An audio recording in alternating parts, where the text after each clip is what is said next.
오늘 3장 이제 후반부인데요. 앞서 바울은 자신에게 주어진 하나님의 계시 그리고 그것을 전해야만 하는 자신의 사역에 대하여서 이제 설명을 합니다. 그리고 예수님께서 만들어내신 그 새로운 사회, 우리 새로운 커뮤니티죠. 바로 교회입니다. 교회를 화평케 하는 그 사역에 대하여서 설명하고 있습니다. 그리고 이제 오늘 말씀부터 14절부터 바울이 무엇으로 넘어가냐면 중보기도로 넘어가게 됩니다. 앞서 자신이 설명했던 그 하나님의 계획들, 그것들이 에베소 성도들 안에서 또 에베소 교회 안에서 온전히 성취되기를 기도하는 거예요. 그러니까 오늘 이 기도는 앞서서 설교의 내용들이 이 바울의 어떻게 보면 편지를 통한 설교잖아요. 그 설교의 내용들이 에베소 교인들이 독자들의 삶 가운데 역사하기를, 이루어지기를 이제 기도하는 것이죠. 제가 개인적으로 오늘 말씀 준비하면서 또 묵상하면서 참 은혜를 많이 받은 것은, 우리 또 도전을 받은 것은 설교와 기도가 늘 공존해야 한다는 것이에요. 그러니까 말씀을 전하였을 때 오늘 바울과 같이 그 말씀이 우리 성도님들 삶 가운데, 영혼 가운데 뿌리 내리도록 제가 기도해야 되는 거예요. 그래서 그 기도에 대한 도전을 오늘 많이 받았어요. 예수님께서도 우리 요한복음에 보면 예수님께서 이제 마지막 최후의 만찬 때 다락방에서 설교를 하십니다. 요한복음은 사실상 역사서라기보다는 신학서에 가깝기 때문에 이 요한복음 12장부터가 전부 다 예수님의 마지막 밤입니다. 보통 앞에 있는 공간 보고서는 예수님의 순환이 보통 뒤에 한 3장, 뭐 마가복음 같은 경우에 2장 이렇게 걸쳐서 등장하는데 요한복음에서는 반 이상이 예수님의 순환이다라는 거예요. 그 마지막 최후의 만찬부터 쭉 이어지는 이야기가 반을 넘게 차지하고 있어요. 근데 거기에도 보면은 예수님께서 제자들에게 말씀을 전하신 후에 새 계명을 너희에게 주노니 너희가 서로 사랑하라. 내가 너희를 사랑한 것 같이 너희도 서로 사랑하라. 그리고 또 예수님께서 보내어 주실 보혜사 성령님에 대하여서 제자들에게 설명해 주시고, 그리고 마지막에 어떻게 하시냐면 기도해 주셔요. 그 기도가 17장부터 해서 굉장히 긴 예수님의 기도가 나옵니다. 그러니까 예수님께서 말씀의 씨앗을 뿌리고 기도에 물을 주시는 것이죠. 저도 오늘 말씀을 이제 묵상하면서 준비하면서 참 도전을 많이 받았어요. 그래서 저도 여러분들을 위해서 늘, 제가 사실 설교 준비에 거의 모든 힘을 쏟거든요. 근데 그것과 동등하게 기도에도 많이 힘을 쏟아야 되겠다, 그런 생각을 하게 됩니다. 또 여기서 잠깐 우리가 한번 생각해 보기를 원하는 것은 오늘 바울이 뭐라 그러냐면 아버지 앞에 무릎을 꿇고 비노니라고 합니다. 무릎을 꿇다. 사실 요 바울 시대 1세기 그리스도인들에게는 흔한 자세는 아니었어요. 기도할 때 자주 취하는 자세는 아니었어요. 사실 무릎을 꿇고 기도하는 것은 요 아시아권에 있는, 특별히 우리나라에만 좀 특화되어 있는 기도의 자세다라고 저는 생각을 해요. 보통 기도할 때 무릎 꿇지 않거든요. 예.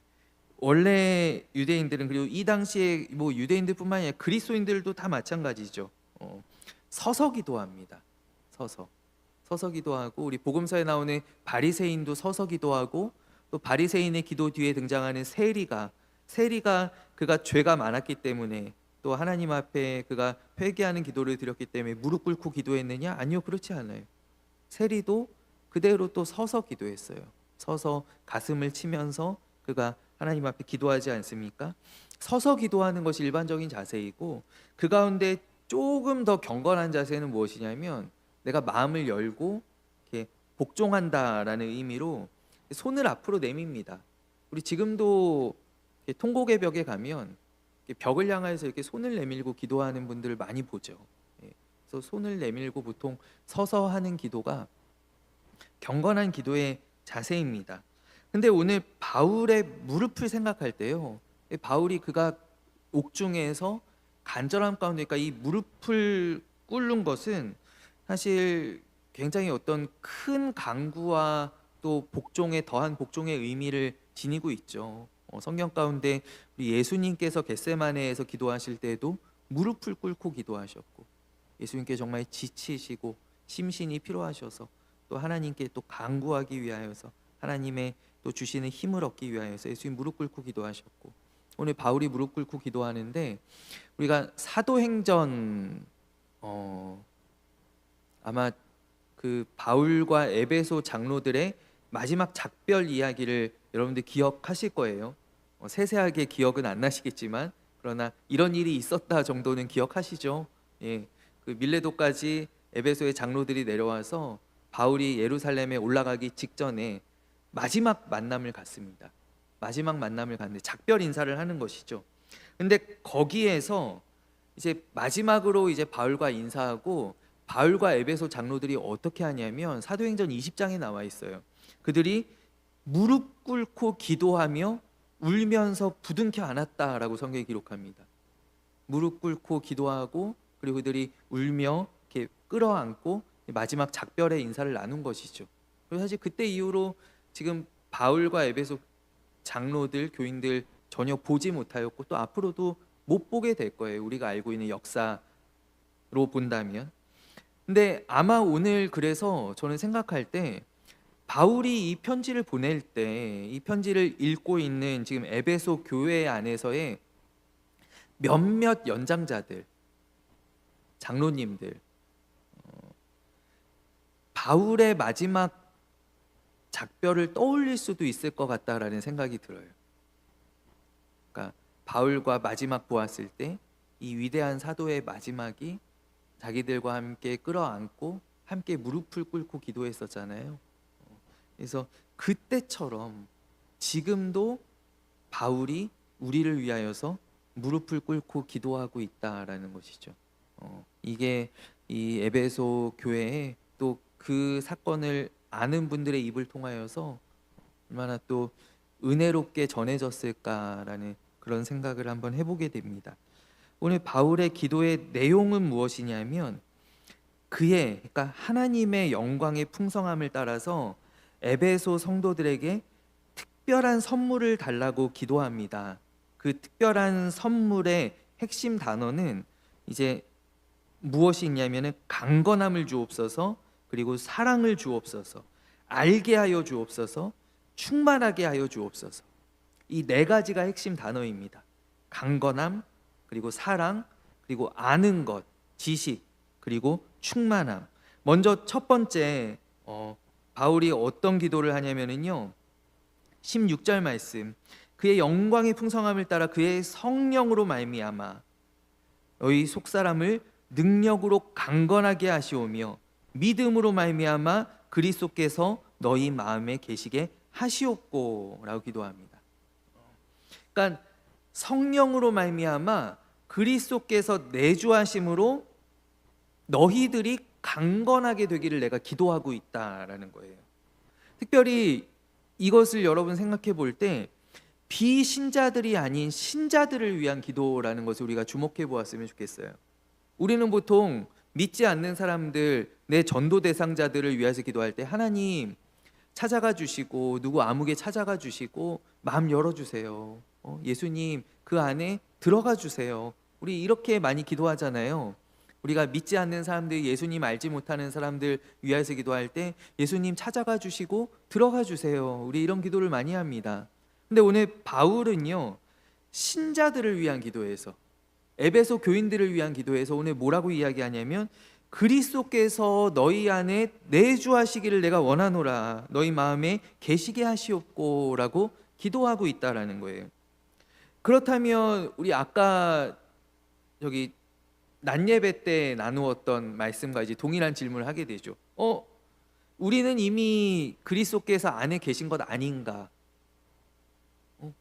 내 안에 그리스도께서 계신데, 지금 계신데 왜 바울이 또 이 기도를 우리를 위해서 드릴까라는 그런 의문을 우리가 또 가질 수 있지 않겠습니까?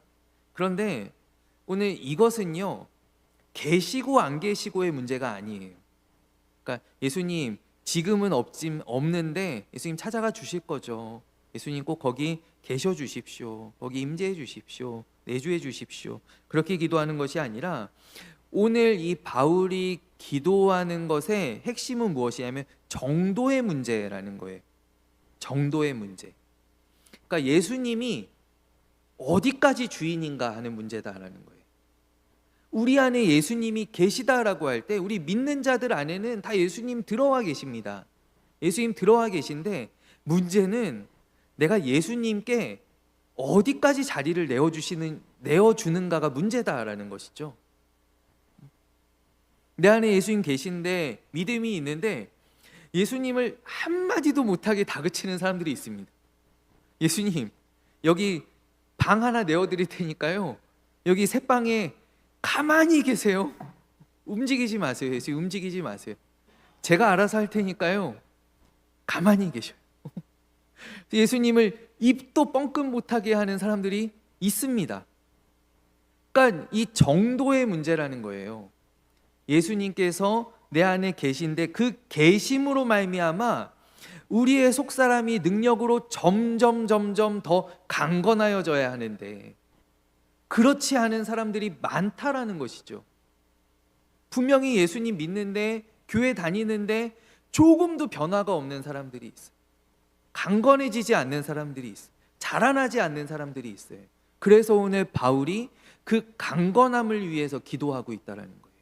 그 안에 우리가 믿음 안에서 강건해진다라는 것은 무엇이냐 하면 내 안에서 예수님의 영향력이 점점 커지는 거예요. 내가 예수님의 음성에 더 귀 기울이게 되고 내가 예수님을 닮기 위해서 조금 더 생각하게 되고 내가 손과 발을 움직이게 되고 예수님의 뜻대로 예수님을 따라가는 삶으로 내가 점점 변화되는 과정 가운데 강건하여진다라는 것이죠.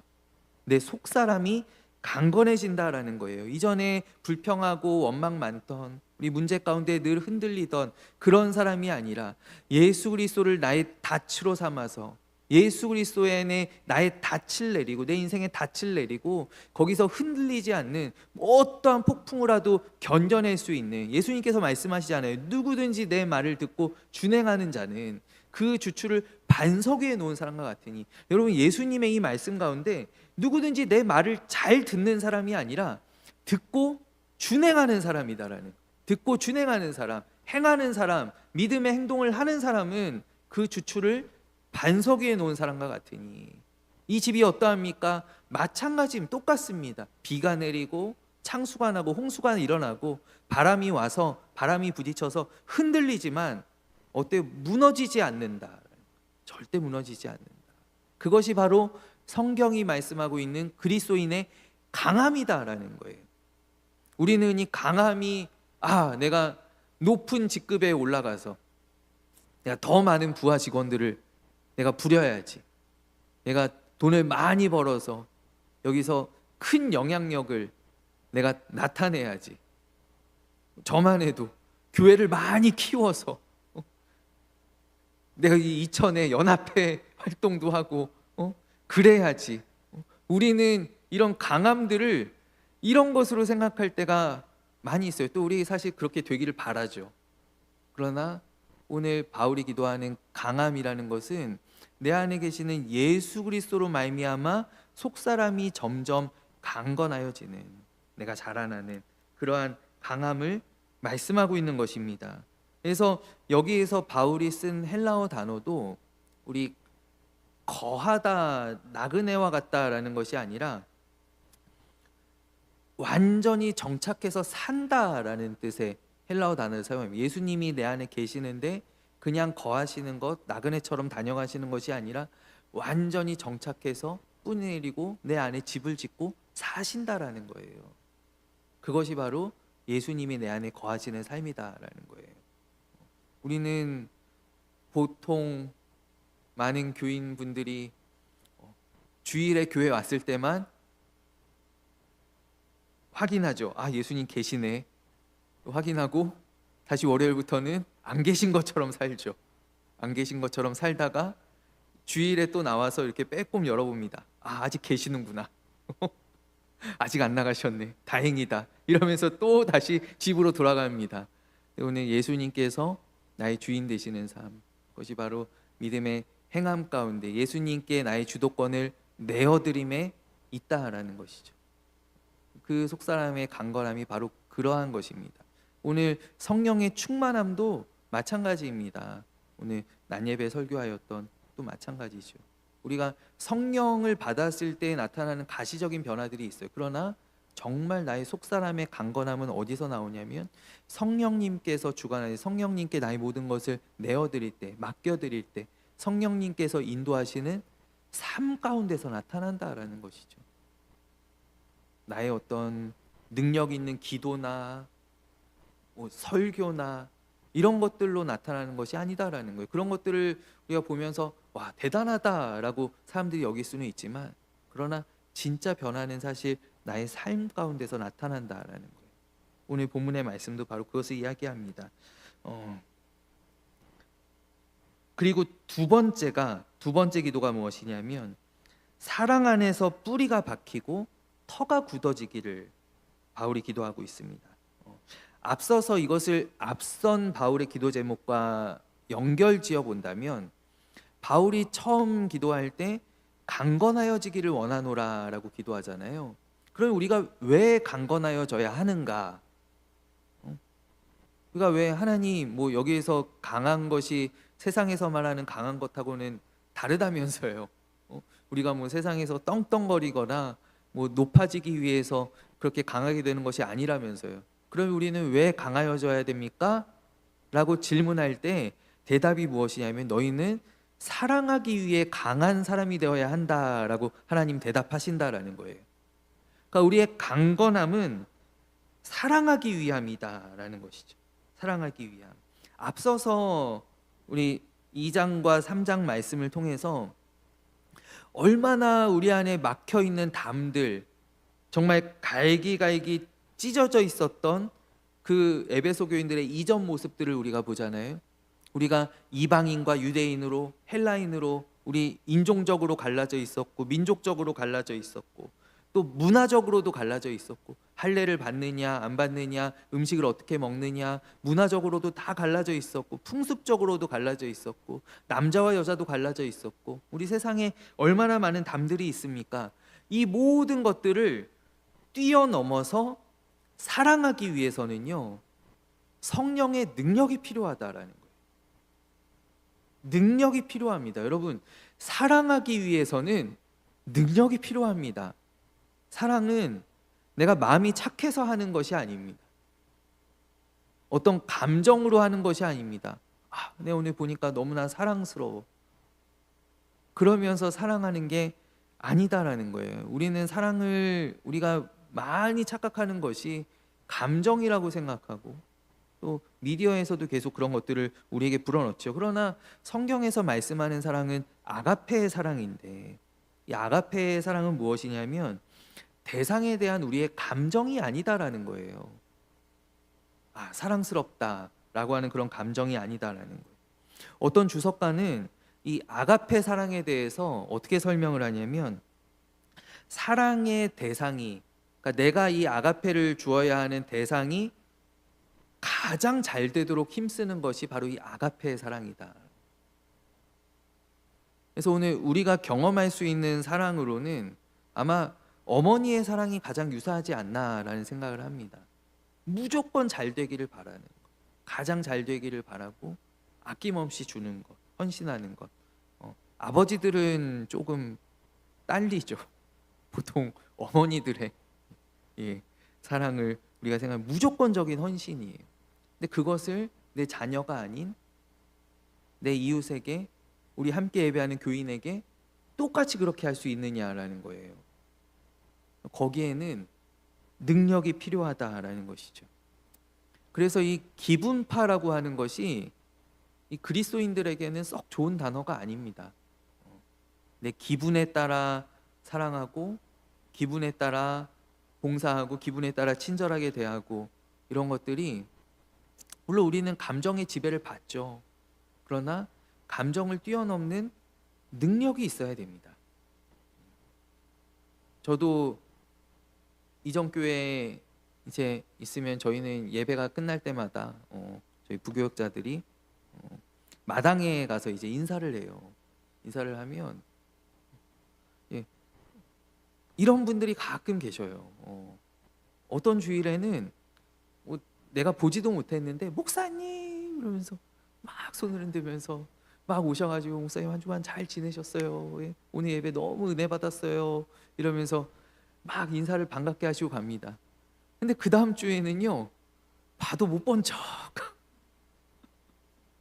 봐도 못 본 척 하시면서 얼굴에 뭔가 안 좋은 게 있으신지 물어보지도 못하겠고 눈도 안 마주치고 또 지나가실 때가 있어요. 그러니까 교회 나올 때마다 감정의 그 기복이 사람을 대하는 자세에 묻어나는 것이죠. 목사인 저한테 그러면 옆에 권사님한테는 얼마나 더 심하게 그러겠어요. 예. 그런 분들이 계시다는, 저도 그럴지도 모르고. 근데 우리는 감정을 넘어서는, 그러니까 감정을 통제할 수 있는 어떤 사랑과 친절과 베품과 그런 것들이 우리 그리스도인들에게는 있어야 된다라는 사실이에요. 시편 1편에 보면 의인을 어떻게 비유하냐면, 의인은 시냇가에 심은 나무와 같다라고 비유합니다. 시냇가에 심은 나무, 오늘 말씀에 뿌리를 내리고 라는 말씀과 통하죠. 사랑 가운데 뿌리가 박히고 라고 오늘 17절에 말씀하고 있지 않습니까? 근데 이 시냇가에 심은 나무는 어떠한가? 그가 방변에 뿌리를 뻗치고 흔들리지 아니한다라고 말씀합니다. 흔들리지 아니하고 철을 따라 열매를 맺는다라고 합니다. 또 오늘 말씀에 터가 굳어져서라고도 합니다. 터가 굳어진다는, 앞서 뿌리를 내린다라는 것은 어떤 농사와 관련된 용어일 것이고요. 터가 굳어져서라는 것은 건축과 관련된 용어이죠. 그래서 둘 다를 통해서 바울이 비유하는 거예요. 터가 굳어져서, 이것도 마찬가지예요. 두 가지 다 공통점이 무엇이냐면 무너지지 않는다라는 거예요. 어떠한 바람이 불어와도 태풍이 몰아닥쳐도 비가 많이 와도 무너지지 않는, 흔들리지 않는다, 뽑히지 않는다라는 것이죠. 그래서 그 사랑을, 이 사랑의 능력이 어디에서부터 오는가? 첫째로 우리가 알아야 되는 건 무엇이에요? 내가 사랑받지 않으면 결코 사랑할 수가 없습니다. 내가 사랑받지 않으면 사랑할 수가 없어요. 제가 드라마를 이렇게 막 몰입해서 보는 경우가 흔하지 않은데, 제가 요새 뭘 보냐면 모두가 자신의 무가치함과 싸우고 있다. 혹시 보세요, 여러분? 아무도 안 보세요? 이런 것도 안 보시고 뭐 하세요 도대체? 집에서 제 설교만 들으세요? 아니, 다른 목사님 설교 들으세요?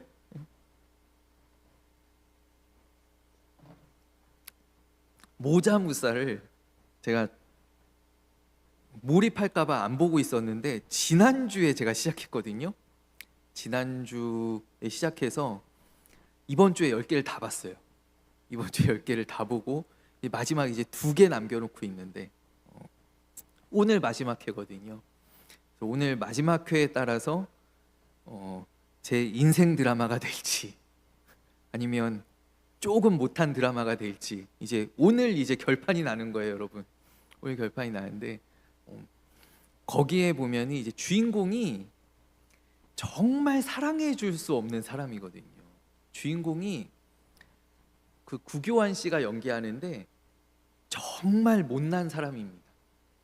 정말 어떻게 이런 사람이 드라마 주인공이 될 수 있을까 싶을 정도로, 무언가 조금 우리가 흔히 보는 드라마에는 결함이 있는 사람이라도 뭔가 멋진 모습들이 한 1% 정도는 그래도 들어있잖아요. 우리가 그것 때문에 보는 거 아니에요?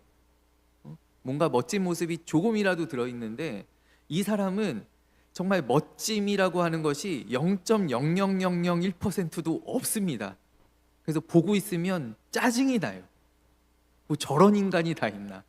근데 이 사람을 인정해주고 받아주는 사람이 나타나거든요. 그게 누구냐면 고윤정 씨가 연기하는 캐릭터가 이 사람을 측은히 여기고 해석해줘요. 이게 참 놀라운 것 같아요. 해석해줘요. 이 사람이 성공을 못했는데 성공한 사람들이 너무나 질투해요. 막 찌질하게 질투해요. 이유가 있는 것 같지도 않아요. 그래서 막 모임에 나가서 남의 영화 막 비판하고, 시사회 가서 막 거기 축하하는 자리에서 막 초를 치고 막 이럽니다. 그러면서 막 그러는데, 이 고윤정 씨가 왜 그렇게 하는지를 해석해 줘요. 불안해서 그런 거잖아요, 이렇게 해석을 해줘요. 근데 그 해석을 해준 순간 알겠는 거예요. 제가 드라마를 보면서, 아, 그래서 저 사람이 저렇게 난리를 치는구나. 그래서 알게. 그러면서 제가 따르게 보이기 시작하는 것이죠. 행동이 하나도 안 변했는데 이 사람이 따르게 보이는 거예요. 아, 그래서 그런 거구나. 그 가운데 측은함이 느껴지고, 이 사람의 행동하는 것에 대한 어떤 이유들이, 당위성이, 제가 받아들인 당위성이 생기는 거예요. 근데 놀라운 것은 무엇이냐면, 그렇게 자기를 편들어주는 사람을 이 사람이 평생에 처음 만났는데, 그러니까 이 사람의 삶이 제자리로 돌아오기 시작하는 거예요. 놓았던 것들을, 제가 이건 더 얘기하지, 왜냐하면 제가 이거 모자 무쌀을 가지고 한 3주는 설교할 수 있을 것 같아요. 제가 보면서, 야, 이거 한 3번은 우려 먹어도 되겠다. 요즘 정말 너무 몰입해 있는데. 근데 그러면 그러니까 무엇이냐면, 사랑을 이 사람이 난생 처음으로 내가 인정이라는 거를 받게 되니까, 자기가 무시하고 질투하고 어떻게든 망하기를 바랬던, 망해라 망해라 막 이러거든요. 망하기를 바랬던 그 사람들을 내가 인정하기 시작하게 된다는. 그러니까 그리스도의 사랑이 사실 그와 같아요. 우리가 예수님의 사랑을 알지 못하는 사람은 절대 사랑을 못합니다. 성경이 얘기하는 것은 바로 그거예요. 우리 보고 사랑하라라고 명령하실 때 왜 사랑하라라고 명하시냐면, 사랑받았잖아, 이렇게 얘기하는 거예요. 성경. 하나님, 내가 여기 이 사람 정말 사랑 못하겠어요. 너무 찌질하고 너무 저를 미워하고, 성경은 심지어 우리한테 원수를 사랑하라라고 그러잖아요. 하나님, 저 못하겠어요 라고 할 때 하나님께서 우리에게 뭐라고 말씀하시냐면, 너 사랑받았잖아 라고 얘기하신다. 너 사랑받았잖아. 너 사랑받았으니까 너도 해야 돼 라고 한다라는 것이죠. 그래서 이 사랑을 받은 사람이 사랑할 수 있는 것이고, 그 사랑을 받고 그 사랑을 의지하고 그 사랑을 누리는 성도들은 오늘 이 말씀처럼 뿌리가 박히고 터가 굳어진 것처럼 흔들리지 않는 안정감을 내가 얻을 수 있다라는 거예요. 내 신앙생활 가운데 안정감을 얻을 수 있다라는 것이죠. 나는 예수 그리스도로 인하여서 흔들리지 않습니다. 나는 평안합니다. 내 영혼 평안해. 내 영혼 평안해. 예수님 안에서 평안함을 누릴 수 있다라는 거예요. 그러니까 바울이 이어서 무엇을 기도하냐면, 세 번째 기도가 무엇이냐면, 그리스도의 무한한 사랑을 알게 해 주십시오라고 기도합니다. 그러니까 이제 이게 연결이 쭉쭉쭉쭉 되시죠. 바울이 계속 어렵게 얘기한 것 같은데, 그랬기 때문에 그리스도인들을 위하여 바울이 중보할 때, 주님, 이 사람들이 그 사랑 안에 뿌리가 박히고 터가 굳어져서 흔들리지 않게 해주시기를 원하는데, 그 사랑을 더 깨달아 알기를 원합니다 라고 기도하는 거예요. 근데 사실 이것은 알 수 없는 것을 알게 해달라는 기도와 마찬가지예요. 우리가 어떻게 하나님의 그 무한하신 사랑을 우리가 어떻게 조금이나마 알겠습니까? 우리가 사실 어머니의 사랑도 우리는 잘 몰라요. 어머니의 사랑 아시는 분 계셔요? 몰라요. 제가 어머니께 받은 사랑도 잘 몰라요. 우리 아버지께 받은 사랑을 제가 잘 몰라요. 우리 부모님께 받은 사랑도 우리가 잘 모르는데, 우리가 그나마 알게, 조금이나마 알게 되는 것은 내가 자녀를 키워보면서 사랑을 주면서, 아, 내가 이런 사랑을 받았겠구나 라는 것을 어렴풋이 그나마 깨닫게 되는 거예요. 우리도 잘 몰라요. 근데 어떻게 하나님이 주신 사랑, 하나님께서 나를 위하여 베푸신 그 사랑을 어떻게 알겠어요? 예수님 주시고 예수님을 십자가에 못 박아 죽이신 그 사랑을 우리가 어떻게 알아요?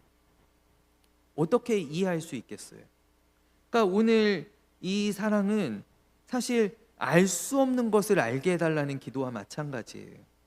근데 이것은 우리가 그렇기 때문에 얼마만큼 알게 되냐면 경험되어지는 만큼 알게 되는 거예요. 경험되어지는 만큼. 그래서 오늘 이 바울의 기도 가운데는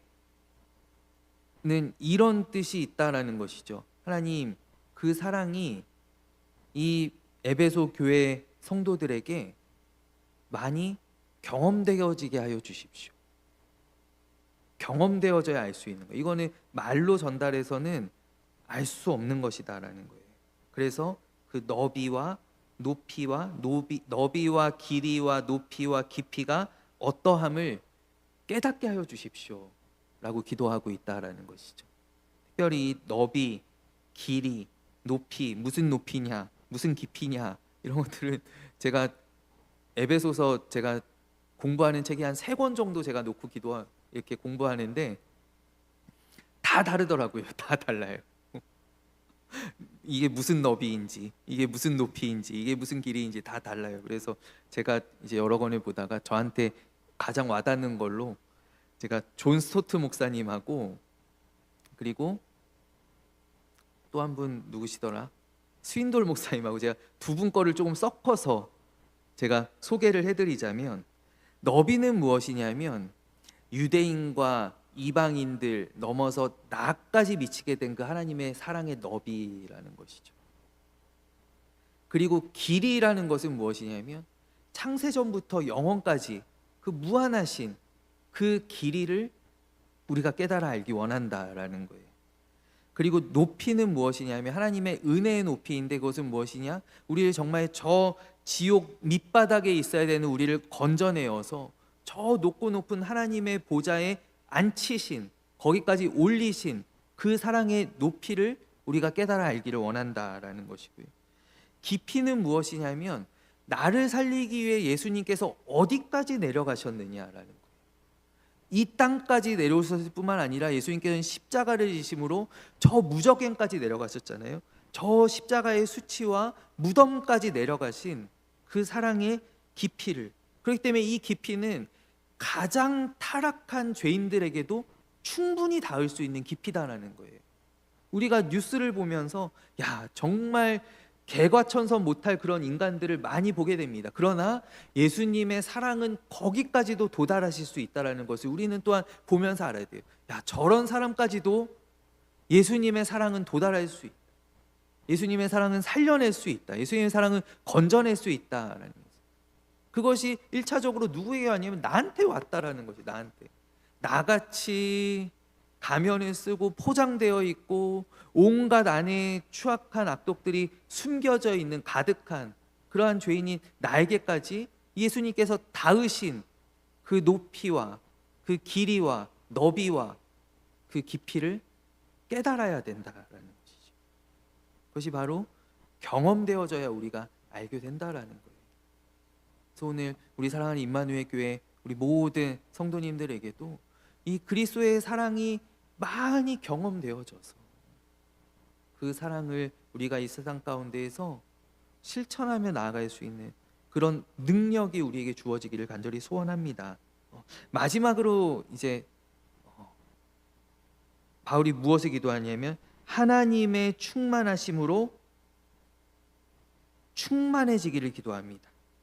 하나님의 충만하심으로 충만하기를. 여러분, 우리는 사실 다 유한한 존재이죠. 작은 존재이죠. 우리 안에 무한하신 하나님을 담아낼 수 있습니까?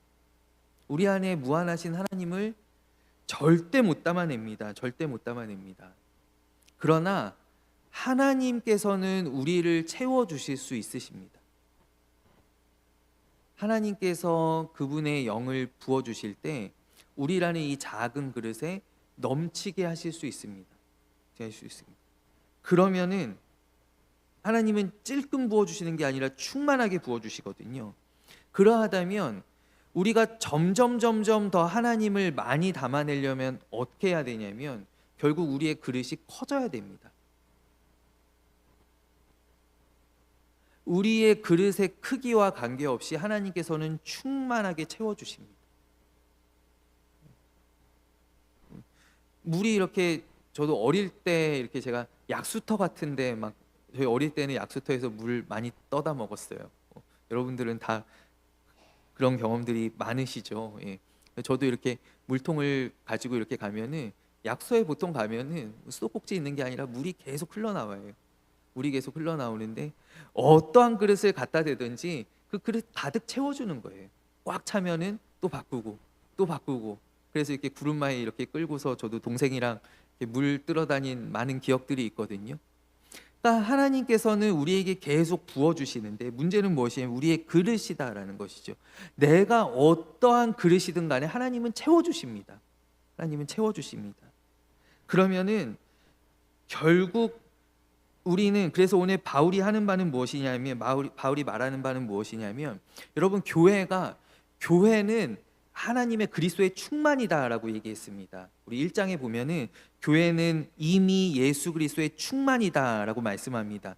그럼 교회가 하나님께서 충만하게 채워주시는데, 그러함에도 교회의 숙제는 무엇이냐면 그분의 충만에 이르기까지 자라나야 되는 게 교회의 숙제다라는 거예요. 우리는 이미 예수 그리스도의 충만으로 가득 차 있어요. 그러나 문제는 무엇이냐면 우리가 너무 작다라는 것이 문제.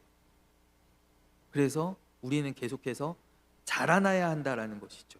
예수 그리스도의 충만에 이르도록, 그 충만에 가까워지도록 우리는 목표를 가지고 계속 자라나야 한다라는 거예요. 그래서 우리가 더 많이 담아내야 한다라는 거예요. 우리가 더 많이 담아낼 수 있으면 주님은 계속하여서 채워주십니다. 그래서요, 여러분, 교회가 부족할 수 있죠. 교회가 당연히 문제가 있을 수 있습니다.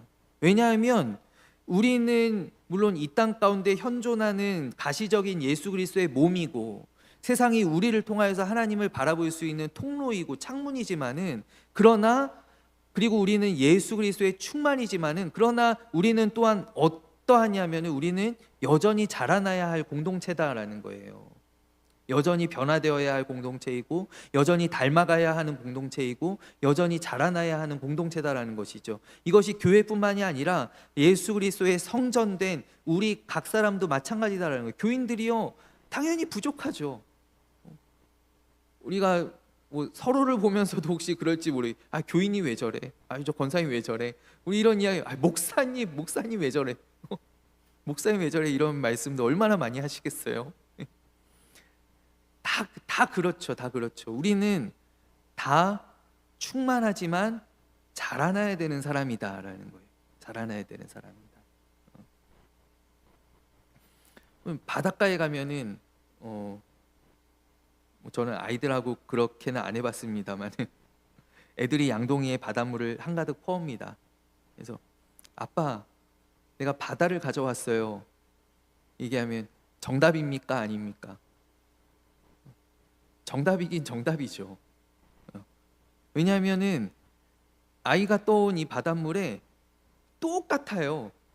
저기 바닷물하고 염분도 똑같고 구성하고 있는 것도 똑같고 완전히 똑같아요. 그러나 그거를 바다라고 할 수 있느냐라는 거예요. 그렇지는 않다라는 것이죠.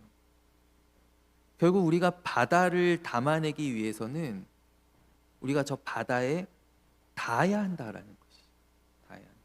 그래서 예수 그리스도에 이르기까지 우리로 장성하라라고 성경이 말씀하는 거예요. 그것이 바로 오늘 낮 예배의 말씀과도 또 통하는 말씀이고, 오늘 이 오후 예배를 통하여서 여러분들 그 은혜가 또 하나님 주시는 도전이 더욱더 깊어지셨기를 소원합니다. 오늘 우리 사랑하는 임마누엘 교회가 오늘 바울이 간구한 그 기도대로 우리가 예수 그리스도의 사랑 안에 뿌리 내리고 더욱더 속사람이 강건하여지고 사랑할 수 있게 되고 그 사랑을 더욱더 알아가며 그리고 그 안에서 예수 그리스도로 점점 더 충만하여지는, 예수 그리스도를 채워가는 난 예수로 예수로 예수로 충만하네. 늘 충만한 그런 우리 교회 되기를, 또 우리 사랑하는 성도님들 되기를 간절히 소원합니다. 우리 함께 기도하고 제가 축도함으로 예배를 마치겠습니다. 하나님 아버지, 오늘 에베소 교인들을 향한 이 바울의 기도가 오늘을 살아가는 우리에게까지 닿게 하시니 주님 참 감사합니다. 아버지, 이 강구 그대로 우리 사랑하는 임마누엘 교회 안에 이루어지게 하여 주시옵소서. 우리로 속사람이 날로 날로 강건하여지게 하시고 예수 그리스도의 사랑 안에 깊이 뿌리내리게 하시며 그 사랑의 너비와 길이와 또 높이와 깊이가 어떠함을 깨달아 알게 하여 주시고, 아버지 하나님께서 부어주시는 그 충만함으로 우리 가득 채우는 아버지 우리 교회, 또 우리 사랑하는 임마누엘의 교인들이 다 되게 하여 주시옵소서. 하나님, 오늘 또 이제 종일 아버지의 집에 있다가 이제 우리 가정으로 또 우리 세상으로 돌아갑니다. 우리의 발걸음들을 주여 축복하여 주시고 힘을 더하여 주시며 아버지, 한 주 또 세상 가운데에서 우리로 흔들리지 않고 믿음의 삶을 살아낼 수 있는 주여 능력을 우리에게 덧입혀 주시옵소서. 우리 어디에서나 하나님께 영광 올려드리며 또 주 안에서 승리하게 하시고 우리를 지키시고 도우시며 인도하시는 주님의 손길을 경험하는 아버지 우리의 복된 삶 되게 하여 주옵소서. 살아계신 예수 그리스도의 이름으로 간절히 기도하옵나이다. 아멘.